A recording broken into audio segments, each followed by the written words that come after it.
Say howdy, stay rowdy. If you're new here, welcome to my channel. If you've been here before, welcome back. This week's tutorial is how I did this glitter ombre. You will find all the products that I used in the description below along with my discount codes. Let's get started. So I will be doing this on a 32-ounce Plump from the Tipsy Magnolia. I've taped off my bottom with painter's tape and I've spray painted the base to my ombre. To glitter my cup, I will be doing the epoxy method. As always, my tried and true, I will be using Fast Cast from TheGlitterGuy, and I have curated my own custom mix of glitter, a beautiful, chunky, holographic mix. To make this custom mix, I used Midas Touch from TheGlitterGuy, and then a random holographic chunky glitter that my cousin gave to me.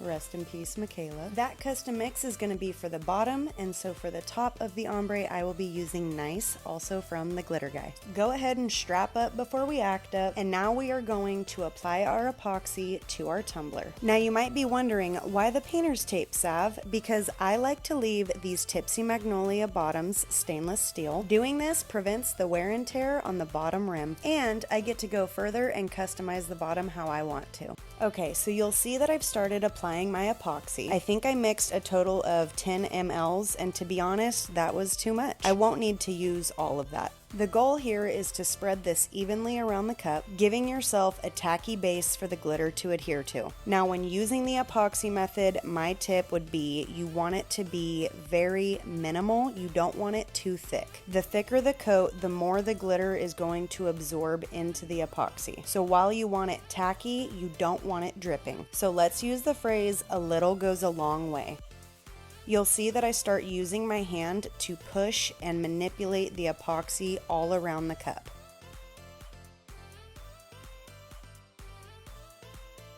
Once I feel that I have enough epoxy on my cup, I am going to take the palm of my hand and smooth out the epoxy, making sure that my entire cup is fully covered.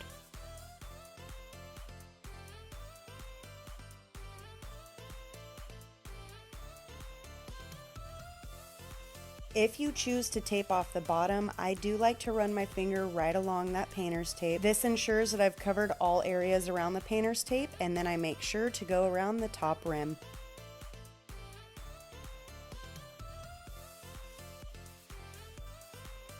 Once you have your cup fully covered in epoxy, we get to move on to the fun part, glitter! So here's how I like to do my ombres. I hold my cup on the turner stick and I've got the butt facing up at an angle. And I am going to lightly sprinkle the glitter from the bottom rim to the middle of the cup. Holding your cup at an angle is going to help the glitter waterfall towards the middle of the cup. Very seamless, very pretty, very demure. I will continue sprinkling my glitter until I reach that middle point of my ombre.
Once I'm happy with the bottom of my ombre, I can move on to the glitter that I'll be using for the top.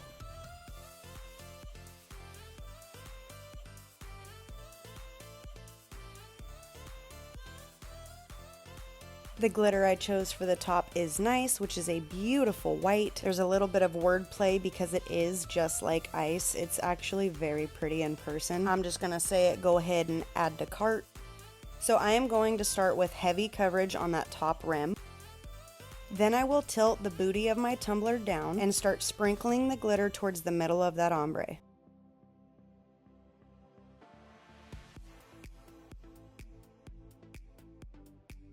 Now here's a little tip where the magic happens. You'll notice that I'm not sprinkling my white glitter fully into the chunky gold mix. I will start to raise the bottle higher away from the cup. This allows a lighter coverage, continuing to tilt my tumbler and allowing that white glitter to waterfall into the gold glitter.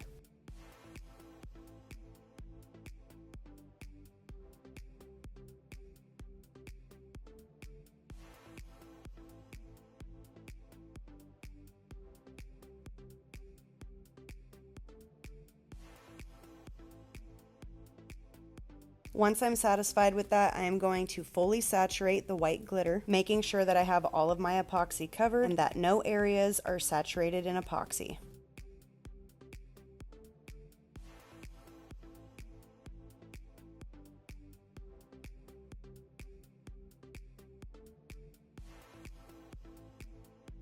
Once I'm done with that, here's where my little trick comes into play.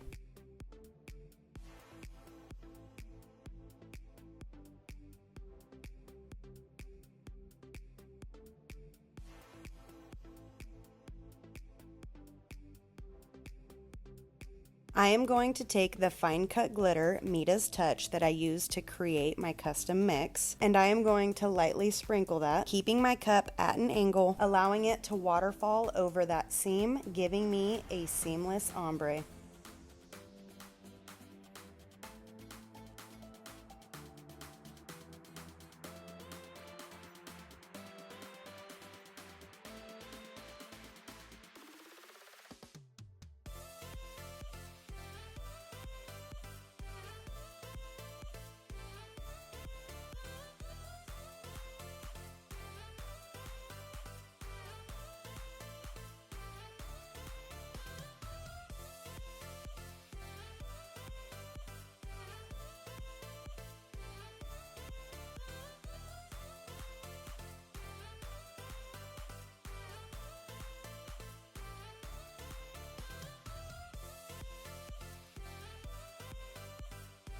Once you're done with that, we need to remove our painter's tape before that epoxy cures. May or may not be speaking from experience, but you're definitely going to want to remove that tape before you're sitting there with an X-Acto knife cutting the tape out of your epoxy. Now I'm just taking my finger and pressing down any of that chunky glitter that I don't want on that stainless steel rim.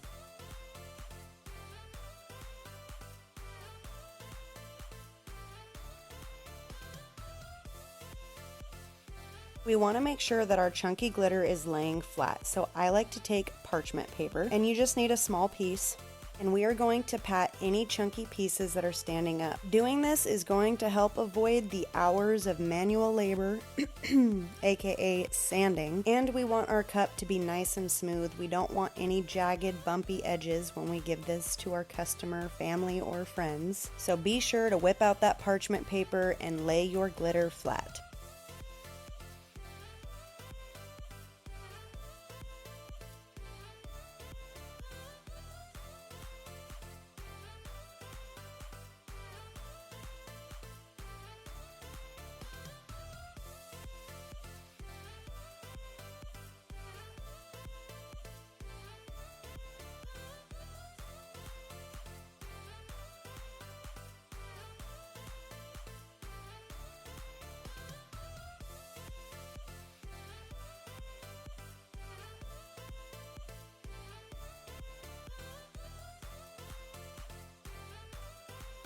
Once that's done, you can throw it on your turner and allow the epoxy to cure, and then you're ready for your next step. I hope this video helps and makes you feel just a little more confident in your ombreing skills. Practice makes perfect. If you like this video or maybe picked up a new tip or trick, be sure to give me a thumbs up and subscribe. I post new videos weekly. Thank you so much for hanging out with me today. I hope to see you next week. Come join the herd and follow me on my other social media platforms.